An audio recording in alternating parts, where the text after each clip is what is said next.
La peste del hambre. El sol caía descomunalmente sobre Puerto Príncipe, pero el calor no era lo que sofocaba la ciudad, sino un silencio opresivo que lo impregnaba todo, llenando las calles y que antes bulliciosas, ahora yacían vacías, como si un tsunami de silencio las hubiese barrido, interrumpido solo por el ocasional eco de pasos descalzos sobre el pavimento agrietado o la tierra mojada. Los mercados estaban desolados, sus frutas y verduras desaparecidas, como devoradas por una plaga invisible. Los pocos vehículos que se atrevían a circular lo hacían con sigilo, sus bocinas mudas, en señal de respeto por el luto que envolvía la ciudad. Y solo una pregunta flotaba en el aire denso de Haití: ¿cómo puede el hambre transformar el alma de las personas hasta despojarlas de su humanidad? Un enigma cargado de desesperación. En otros puntos de la ciudad, las tiendas cerradas con candados oxidados exhibían carteles polvorientos con mensajes que parecían burlas. Comida, medicinas, esperanza. ¿Algún grafitero vandalista? Porque la esperanza era un lujo que ya no podían permitirse. En un callejón solitario, un perro esquelético hurgaba entre la basura buscando un pedazo de algo que saciara su hambre, y de pronto se quedó inmóvil con las orejas gachas y el olfato alerta.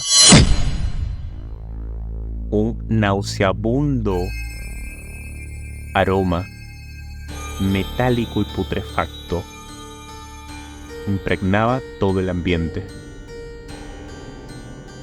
Incluso el perro gimió y huyó despavorido. En una casa en ruinas, una figura demacrada observaba el panorama desolador. Sus ojos hundidos en las cuencas reflejaban una mezcla de terror y resignación. Un escalofrío recorrió su cuerpo por el miedo que martirizaba su alma.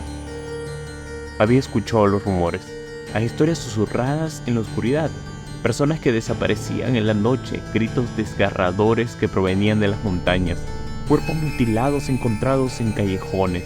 La gente hablaba de caníbales, hombres convertidos en bestias por la hambruna. Un ruido metálico lo sacó de su trance.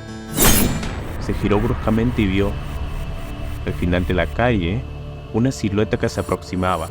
La figura era alta y delgada, con la piel curtida por el sol y los ojos vacíos, como dos grandes pozos. Se movía con torpeza, arrastrando los pies, tal vez como si no tuviera control sobre su cuerpo. El hombre tragó saliva, sintiendo un nudo en la garganta. La silueta se acercaba cada vez más, y con cada paso, el hedor a carne putrefacta se intensificaba. De repente, la figura se detuvo frente a él, mirándolo fijamente, con un vacío penetrante que parecía taladrar el alma. Un rugido demoníaco escapó de la garganta de la criatura, un sonido que helaba la sangre, y el hombre, paralizado por el terror, solo pudo cerrar los ojos y esperar su inevitable final. En ese instante, un golpe seco resonó en la calle. Un grupo de hombres armados con uniformes militares harapientos rodeó a la criatura. Uno de ellos, con el rostro curtido, le dirigió una mirada gélida al hombre. No tengas miedo, dijo con su voz áspera. estamos aquí para ayudar, para proteger. Y el hombre, aún tembloroso, no pudo articular ninguna palabra. Solo observó cómo los soldados se abalanzaban sobre la criatura acorralándola con sus rifles. Unos disparos secos rompieron el silencio, y la criatura con un último aliento se desplomó sobre el pavimento. Los soldados se retiraron, dejando un rastro de sangre en la calle y el hedor a carne putrefacta que volvía a impregnarlo todo, mezclándose con el aroma de la pólvora. Ya te podrás imaginar un olor tan nauseabundo que quemar neumáticos quedaría bastante lejos. y así se quedó en la nariz de todos los que estuvieron allí. El hombre, aún tembloroso por la experiencia, se levantó y se acercó al cuerpo de la criatura. La miró fijamente, tratando de comprender lo que había presenciado. ¿Un zombi? ¿Un producto de hambruna y desesperación? ¿Qué era esa cosa? Si es que era algo. No lo sabía. Lo que sí sabía era que el terror que sentía no solo era por la criatura, sino por lo que representaba. Una evidencia tangible de una sociedad al borde del abismo, y se alejó del cuerpo sin vida hacia su casa. Un refugio precario que compartía con otros 5 sobrevivientes en un cuartucho de mala muerte. Y todos sin esperanzas, con la casa que se derrumbaba, o mejor dicho, el cuarto que se encontraba en el patio de una antigua vecindad que se derrumbaba, sin esperar nada de la vida, sin esperar nada del mañana. La comida escaseaba y esto era el único pan de cada día. Y así era una lucha por supervivencia. Al llegar a casa, encontró a sus compañeros en un estado de agitación. Había escuchado rumores de un nuevo ataque, esta vez de un mercado local. Se decía que los caníbales, en su afán por saciar su hambre, habían secuestrado a niños. Y el hombre se unió a la conversación relatando su propio encuentro con esta criatura. La desesperación en el rostro de sus compañeros era evidente.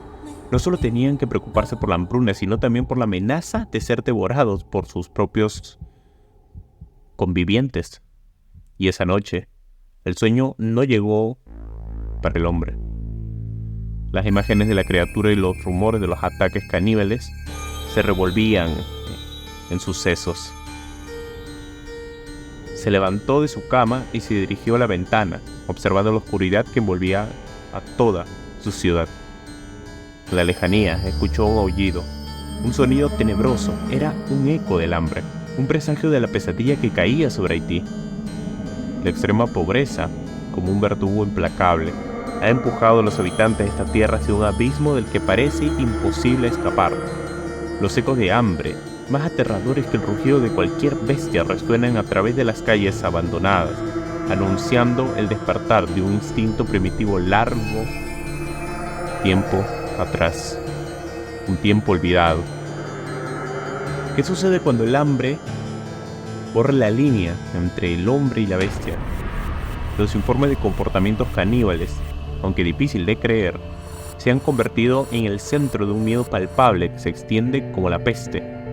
La crisis humanitaria se ha transformado en una pesadilla viviente y las respuestas parecen tan esquivas como la esperanza de un amanecer sin horror. Los días se convirtieron en semanas, las semanas en meses. La situación en Haití no solo no mejoraba, sino que empeoraba. Los ataques caníbales se volvieron más frecuentes, sembrando el terror entre la población, los rumores entre las sombras, como se les llama a estas criaturas, carecían como la espuma. Se decía que eran personas que habían sucumbido a la hambruna y la desesperación, transformándose en seres sin alma, sin condición, con un apetito voraz por la carne, la simple carne, da igual la especie. El hombre, junto con sus compañeros, se había convertido en un experto en la supervivencia. Habían aprendido a llevar y moverse con sigilo, a evitar las zonas más peligrosas y a defenderse con cualquier arma que estuviera para su alcance. Pero incluso con todas esas precauciones, el miedo era un compañero constante. Y una noche, mientras se encontraban refugiados en su casa, escucharon un ruido en el techo.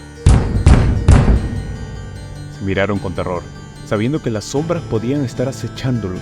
El silencio era ensordecedor, solo roto por el sonido de sus propios corazones palpitando con fuerza. Y de repente,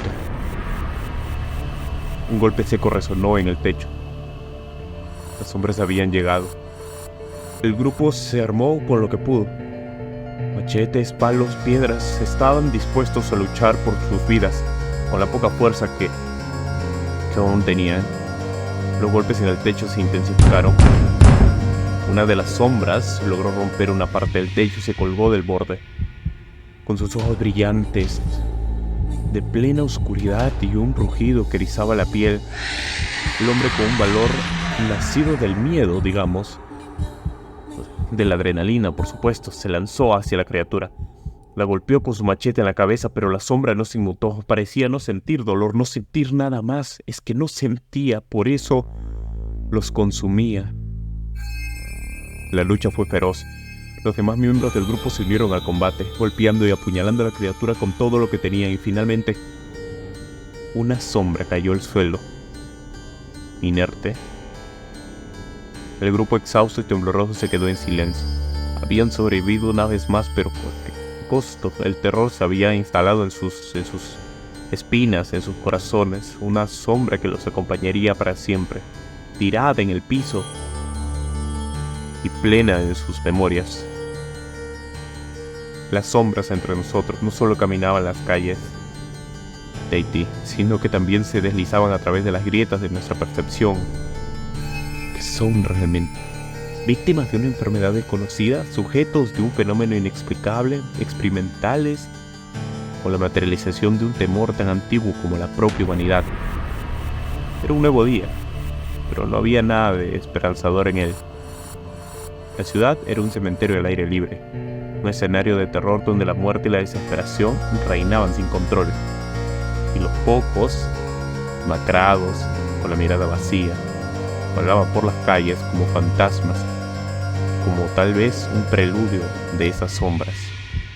Ya no luchaban por la supervivencia. Y afortunado, el que más rápido se iba, y sin dolor. El mundo observaba con horror lo que ocurría en Haití, y la crisis humanitaria se había convertido en una pesadilla global. Gobiernos discutían medidas de contención, cuarentena, control. Pero en el fondo todos sabían que era una batalla perdida. Las sombras se habían extendido. Se habían visto en otros países, en otros continentes, y la pandemia del canibalismo era implacable.